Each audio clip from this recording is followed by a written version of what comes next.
First and foremost, I want to give all praises, honor, and glory to Yahweh, Bahasham, Yahweh Shai, Bahasham, Recha Kodesh. Double honors to the elders and the apostles of Great Millstone, and peace and blessings to the elect. And today we're going to go into the book of Song of Songs, the second chapter. So continuing, right, the same sort of theme as we were going through in the first chapter, right, as where Solomon is singing in this song of himself being likened onto a woman, and which at times also represents the not just Solomon alone, but also can be symbolic of the Lord's precious ones, which are his elect, and then the lover being the Most High, right, Yahweh Bahasham, Yahweh Shai. So this is really like the relationship, right, between the Lord and Solomon, but also symbolic of the Lord's relationship with his beloved, which are his chosen. So this is Song of Songs, chapter 2, verse 1. I am the rose of Sharon and the lily in the valleys. And Sharon is, it's an actual geographical location in the land of Israel. So it says a plain, the district lying between the mountains of central Palestine and the Mediterranean Sea and near north of Joppa. So here, when you go into also Rose, he's just likening himself onto, at this time you had meadow, saffron, crocus. Let's look at what that looks like. Crocus flower. Right, so something like this. And based on the context, it would seem they grew, or probably grew in mass around that area. So, or they were just like really beautiful, roses in that area. So he's likening himself here to like this beautiful rose that grows in this area of Sharon, or it says here, and the lilies of the valleys. As the lily among thorns, so is my love among the daughters. And here, this this is like from the perspective of the Most High, or the perspective of the lover, back to the woman. Okay, so here it says, as the lilies among thorns. Right, thorns are not desirable. A lily is desirable. So if you liken someone to being as lilies amongst thorns, right, as it says, this is how my love, or my beloved, is among the daughters, among the rest of the people, or the rest of the women. This is spiritually how the Lord sees his love, right, or his elect, which is among the world, right? They're like a lily among the thorns. What's also spiritual here is that the use of the flower, the lily, all right, specifically that one, as is also mentioned throughout a couple more verses in here. And in Second Esdras, I believe it's Second Esdras or First Esdras, it's in the 5th chapter. It talks about the of all the flowers or plants, the Lord chose him one lily. Right, going into his we would say like your favorite kind of flower, right? So you'll see here that Solomon's songs, they're very spiritual because Solomon had great wisdom. All right, and he spoke both in his proverbs and in his songs in allegories as well. That's why we're able to tie in, a lot of these spiritual or symbolic meanings in these songs. As the apple tree among the trees of the wood, so is my beloved among the sons. I sat down under his shadow with great delight, and his fruit was sweet to my taste.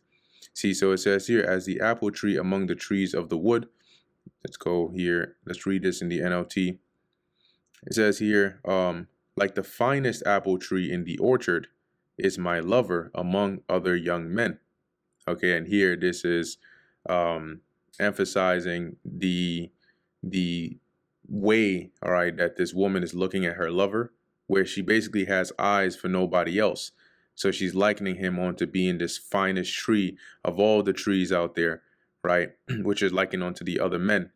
This is also, symbolically how the elect see the Lord, right? That he is, as the scriptures tell us, there is nobody else, right? There is none other. So the elect only have the spiritual eyes for the Lord, right? For Yahweh Ba'ashem Yahweh Shai.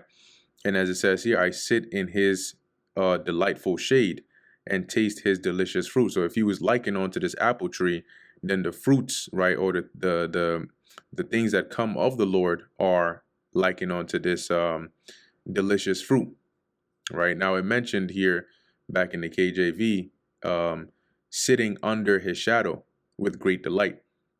And let's get a couple of precepts that line up with that, all right, of symbolically being under the shadow of the Lord, right, under his covering.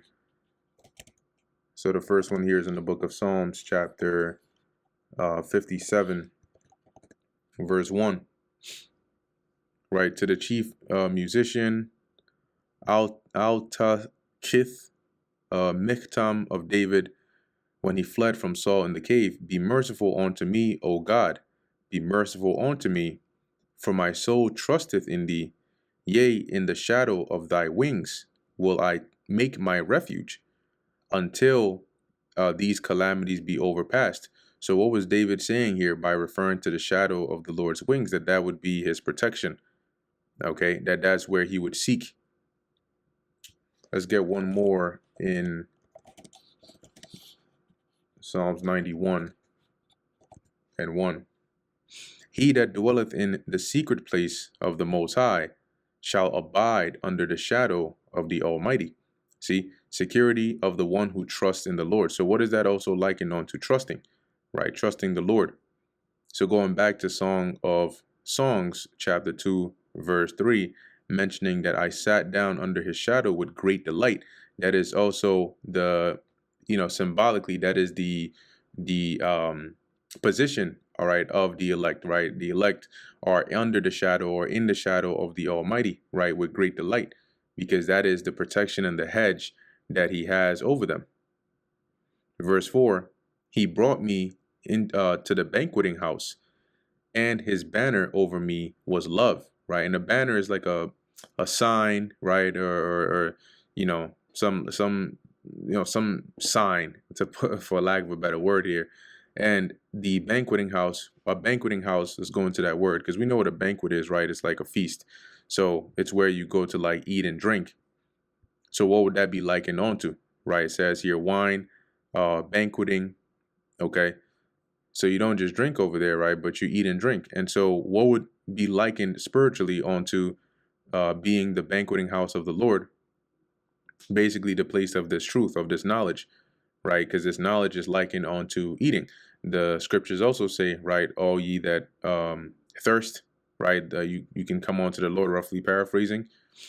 And there are, other precepts that go along with that. So that verse 4 and 5, as we're going to read into it here, stay me with flagons. Flagons are cake. All right, when you go into that word flagons, it says here raisin cake used in sacrificial feasts. All right, so it says stay me, all right, or in other words, strengthen me or sustain me with flagons or raisin cakes. Comfort me with apples, for I am sick of love, right, or lovesick, which is desirous to be with you. So what would the cake, right, or the apples or the house of banqueting be likened onto, right? When looking at this spiritually, that would be likened onto the truth, right, or the word, or the knowledge, wisdom, and understanding of the Heavenly Father, right, which sustains us. Okay, so we're comforted by that, like here in the lyrics, Solomon is writing about being comforted with the apples, right, or being sustained with the raisin cakes, for being sick with love here for the Lord. Verse 6, his left hand is under my head, and his right hand doth embrace me. And typical sort of if you picture one of those movies like The Notebook, right, or one of those kind of romance movies, you'll see the guy approach the girl, right, put his hand like, one hand behind her head, right, one hand on her waist, pulls her in, that kind of thing. So here, as it says, it doth embrace me, which what is that symbolizing? The Lord bringing you close, right? Or drawing you near to him. Remember, this is all, it's symbolic, right? Solomon is not an actual woman, but it's the description of the desire of the Lord, right? That relationship between the Lord and him, which is also likened on to the relationship between the Lord and his elect or his loved ones. So just as a man who has a lover, would embrace her and draw her in, the Lord embraces and draws in his elect, right? His because they're also likened onto a woman, right? They're also likened onto the bride. And the scriptures talk about Yahweh Shai being likened onto the bridegroom.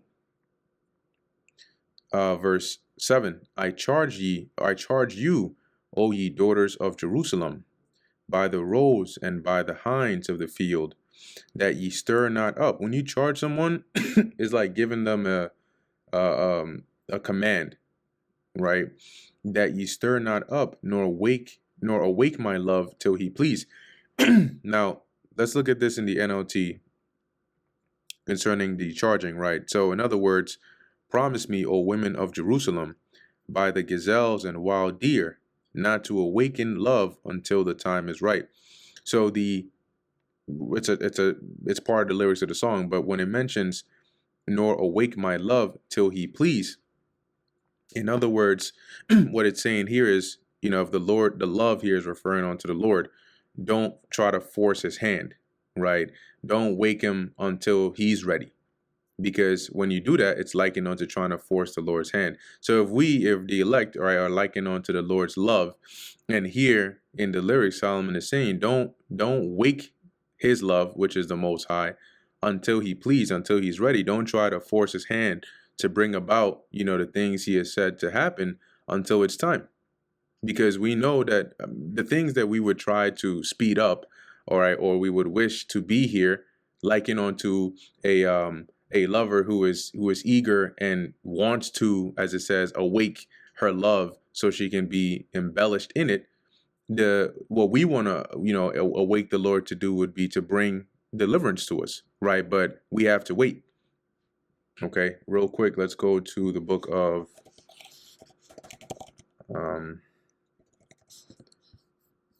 Second Esdras. Let's type it in here. Stir. Yeah, Second Esdras chapter 4, and I'll start at verse 34 and then jump down. So this is Second Esdras 4 and 34, and he answered me. This was the angel Uriel speaking to Ezra, and basically cautioning him not to be too hasty, because everything is in the power and timing of the Lord. And it doesn't matter what you do, you can't speed up what the Lord has put in his times. And he answered me, saying, do not thou hasten above the most highest, for thy haste, see that, is in vain to be above him, for thou hast much exceeded. Now jumping down to verse 37, by measure hath he measured the times, and by number hath he numbered the times, and he doth not move nor stir them until the said measure be fulfilled. So you can't, force the Lord's hand or try to force him to take action. It's going to happen at the appointed time. Okay, like in that back onto the awaking or arousing of my love until he is ready, until he please. Verse 8, the voice of my beloved, behold, he cometh leaping upon the mountains, skipping upon the hills. My beloved is like a roe or a young hart, and that roe, I believe that goes into like a gazelle, and a hart is like a deer. Behold, he standeth behind our wall. He looketh forth at the windows. So imagine like those little romance movies, right? You got the man running. He gets to the place where the woman is. He's outside. He's looking through the window. Probably throw a little rock, a pebble at the window, alerting her that he's here. Basically, come outside, right? Showing himself through the lattice, which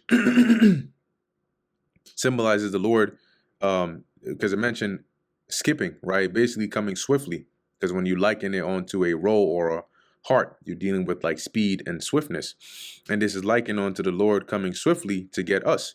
Because here it's the lover coming to get the his woman, which is also likened unto the Lord coming to get his woman spiritually, which is his elect. Okay, so the scriptures say that the Lord rideth upon a swift cloud, right? And he's coming to come and in our case, right, to rescue or to deliver his beloved or his elect. In verse 10, my beloved spake and said unto me, rise up, my love, my fair one, and come away. See that? For lo, the winter is past, the rain is over and gone. So that's like, as it says, my beloved spake and said unto me, rise up, my love, which sounds like almost similar to Matthew 25, right? About the voice of the bridegroom. Okay, he tarried, but you know, when the bridegroom came, it said, hey, it's the voice of the bridegroom, go ye out to meet him. And it's spiritual because Solomon wrote this, right? And then, you know, you have Yahushua, which gave that parable about the bridegroom. But nonetheless, you know, what would that be? Go and meet him.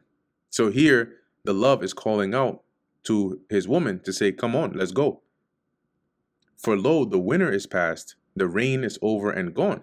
And the winter would signify like harsh times, especially when you deal in the past. The winter was a very, you know, you wouldn't travel in the winter, right? You'd have to be very cautious. You know, things were harder to do in the wintertime. So it symbolized like a harsh, the harsh times, right? You wouldn't be outside in that time. The rain is over and gone, and rain can also be used in a context like this for like unpleasant weather, right? So you don't want to be outside during this time. So here the love comes, right? It's saying, hey, I'm here now. Let's go, right? The hard times are over. The harsh times are past. Now this is like a new day. Right, verse 12, the flowers appear on the earth, the time of the singing of birds is come, and the voice of the turtle is heard in our land. See, and that's the turtle doves. So this is like the setting of like a deliverance, okay, which is spiritually, right? When you draw that correlation in these verses, that's likened on to how it's going to be for the Lord's elect, right? He's going to come, he's going to gather them, and at that point, that night is going to be past, right? The harsh times are going to be gone, and it's going to be a beautiful new beginning. The fig tree putteth forth her green figs, and the vines with the tender grape give a good smell, right? And like basically like the whole creation rejoicing. Arise, my love, my fair one, and come away. So the time is ready. Come on, let's go. Oh, my dove, that art in the clefts of the rock, in the secret places of the stairs, let me see thy countenance, let me hear thy voice, for sweet is thy love, and thy countenance is comely. And this is the from the perspective of the woman now, right? Basically calling out to the man, right? Saying, you know, I want to see you, I want to hear you, like you know, I'm eager. Take us the foxes, the little ones that spoil the vines, for our vines have tender grapes. And this is just referencing the because when you in the ancient world, when you had a vineyard, you had to be very careful, because if you had like foxes and stuff that could get in there, they would go and spoil your crops, right? They would eat up your crops. So here, right, as part of the lyrics, it's just mentioning here, you know, make sure they're not going up in the vineyard and, as it says, spoiling the vines. Looking at this in the NLT, it's saying here, from the perspective of the young woman in Jerusalem, catch all the foxes, those little foxes, before they ruin the vineyard of love, for the grapevines are blossoming, right? So it's like they worded it as though you have the lover that comes, he's calling out to the woman, hey, it's time, let's go. And then the woman is ready to go. And so those that are, you know, like the young women are like, make sure everything is good and there's nothing hindering or nothing in the way, right, to ruin this vineyard of love, or this grapevine of love that's blossoming. Basically making sure everything goes according to plan. Verse 16, my beloved is mine, and I am his. He feedeth among the lilies, And when you go to that, when you look at that in the NLT, the feeding, it says he browses among the lilies. All right, so here, just speaking from the perspective of the woman, right, being wholly given on to the man, and the man being wholly given on to her, right, which is, once again, symbolic of the union, right, of being one with the Lord. Verse 17, until the day break and the shadows flee away, turn, my beloved, be thou like a roe or a young hart upon the mountains of Bether. And turn here means turn back to me, right? So basically, in other words, return to me swiftly. When it likens here to, it says, be like a roe, right? A gazelle or a deer upon the mountains. So return to me swiftly and quickly, like a young hart, right? Or gazelle running upon the open mountains, which is the desire for the Lord to come onto us, right? And to come and ultimately deliver us from this place when you look at it from that sense. But that brings us to the end of the book of Song of Songs, the 2nd chapter. Lord willing, that was edifying to the elect. In closing, I want to give all praises, honor, and glory to Yahweh, Bahasham, Yahweh Shai, Bahasham, Recha Kodash. And until next time, Shalom.